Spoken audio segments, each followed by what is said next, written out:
Hello and welcome everyone to Variety Stick. This will be a quick tutorial video to show you how you insert the SIM card. Also, if you want to add additional SD card to your TCL 50XE 5G, so make sure to subscribe, give me a thumbs up, and let's find out.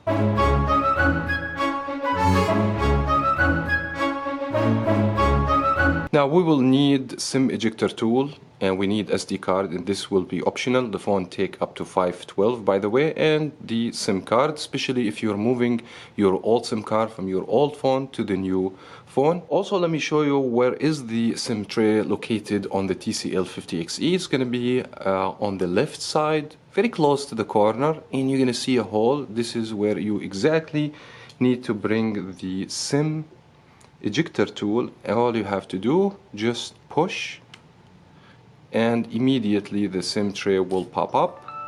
Go ahead in your fingers, your nails, take this tray out.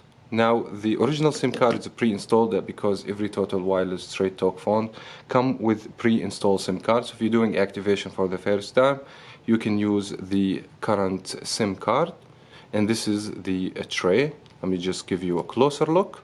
And also you should be able to see arrows indicate where the SIM card go and where the SD card go. Now make sure when you insert the SIM card to face up the instructions and the arrows and grab the SIM card. Number also has to be face up. And if you look to the SIM tray, also you're going to see a curve. Take the same shape of the SIM card. So when you insert, you make sure the SIM card go nice and flat like this. And the number has to be face up.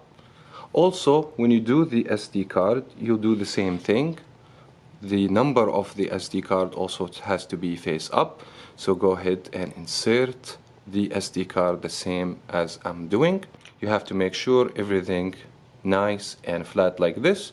And grab the SIM tray and your phone. Make sure the screen also has to be face up when you insert the SIM and the SD card. Go ahead. Push nice and gentle. If it doesn't go all the way in smoothly, make sure to take it out. Make sure everything also flat and push all the way in. Now most likely the phone will start reading the SD card, and you're gonna get pop-up message here tells you your SD card is inserted and mounted in the phone. And also if you have an active SIM card, the phone should work. Sometimes you're required to restart the phone, so reboot your device. If your SIM is active, means you are good to go. And I hope you guys find this tutorial helpful. If it did, you can subscribe and give me a thumbs up. And thank you so much for watching. As always, we will talk to you in another video.